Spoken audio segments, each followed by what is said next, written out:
Good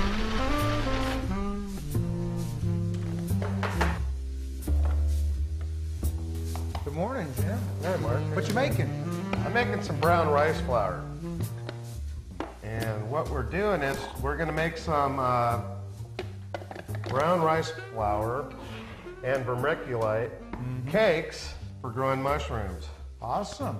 And the reason we're using these for a substrate is people will be able to do this without having to use a pressure cooker, or they can still use a pressure cooker, and it's just an easy method. But it saves them a lot of money to get started. Yes, because they don't need a pressure cooker with this method.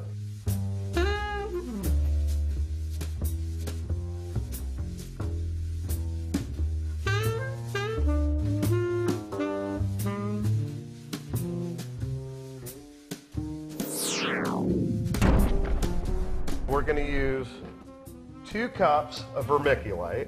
I see you already have 1 cup. And I put 1 cup already in. And then we're going to use 240 cc's of water. And I'm pouring the water in. Okay, so you're mixing your water in with the vermiculite. Right, and then I add my brown rice flour after I've mixed up the water with the vermiculite. Okay. Because it just seems to coat it better.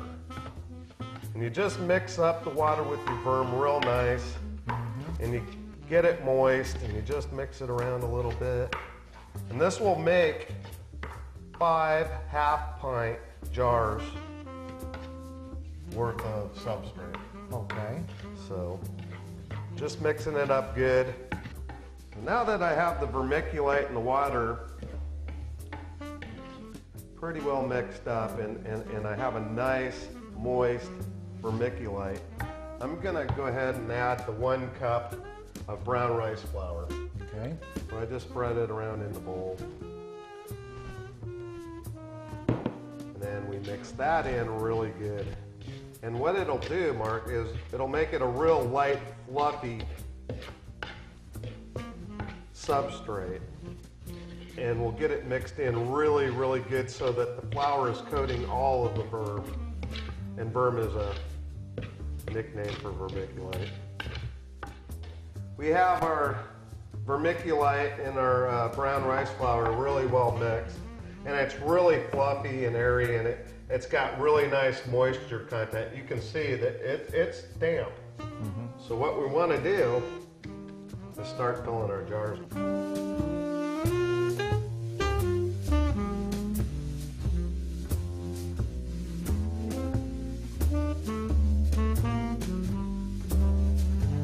You don't want to pack the substrate into the jar. So just fill it So loosely. just fill it, and then you can lightly, very lightly, just place your fingers in there. And the only reason we're doing that is we want to get the substrate off of the side of the lip. And then what we'll do is we'll take a dry towel and we'll go on that inside lip and we'll wipe that inside lip.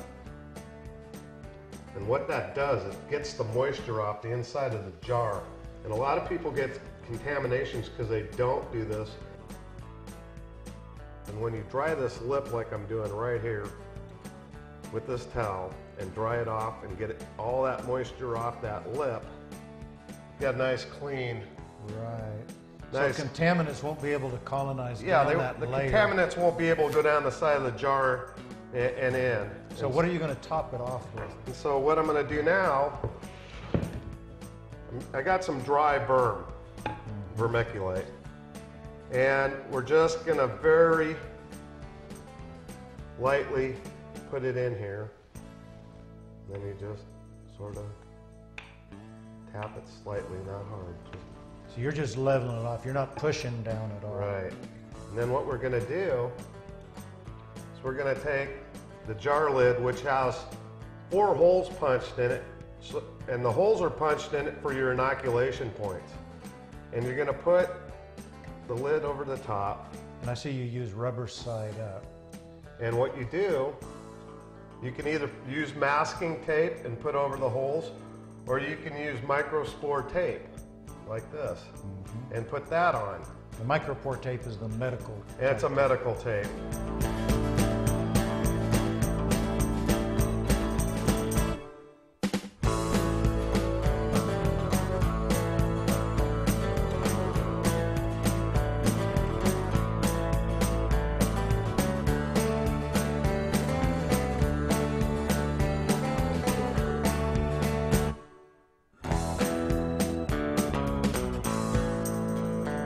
As we watch Jim fill the rest of these jars, note that he puts the substrate in the jars very loose and airy. Then he wipes down the top ½ inch, 1 centimeter of the jar in order to clean the substrate off the side of the jar. Then puts the dry vermiculite in, followed by the lid rubber side up. The only purpose for putting it rubber side up is it just makes it easier to get off later. And then you cover the inoculation and gas exchange holes with micropore tape. Okay, we're going to go ahead and put the aluminum foil onto the jars now. I pre-formed them. Yeah, we can use that same foil over and over again. Yeah, you can use it over and over again. You got them wrapped. Here's your pan. And I see okay. we have a layer of jar lids in the bottom. I'm putting jar lids in the bottom, and what that does, it will keep the jars from being on the bottom of the pot. You know, on one of the sites that I teach on, a lot of people put a dish towel or a towel in the bottom, and then they'll put water in there and then put their jars on top of the dish towel, and it's just not a real good method, because sometimes if you put the jars in the bottom of your pot, it'll crack the bottoms, or else it'll burn the substrate in the bottom of the jar. From the intense heat. Exactly. Of the burner. Right. And I'm going to put another layer of jar lids in. So we're going to have our jars actually And our jars 2 or are 3 centimeters off the bottom. They're going to be off the bottom, and it's also going to keep them out of the water. Right. So now that I've done that, I'm going to go ahead and put some water in. Okay. Well, I've got a pitcher of water right here. Now, how much water are you going to use? I am going to just bring it. I'm going to put enough water in here so it just comes up to the top jar ring.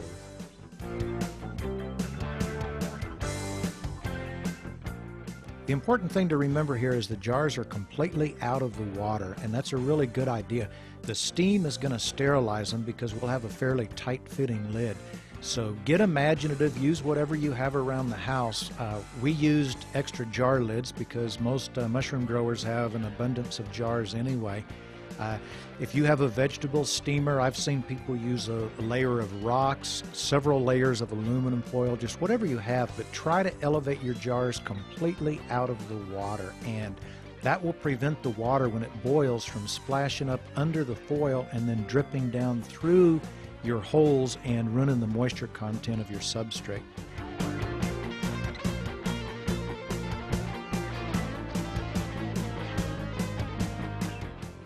We're going to put this kettle on the stove now and turn the stove up on high and bring the water to a full boil.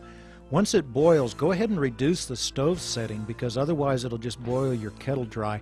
But you want to reduce the stove setting just to the minimum point that will keep the water boiling, and the steam itself is going to sterilize the jars.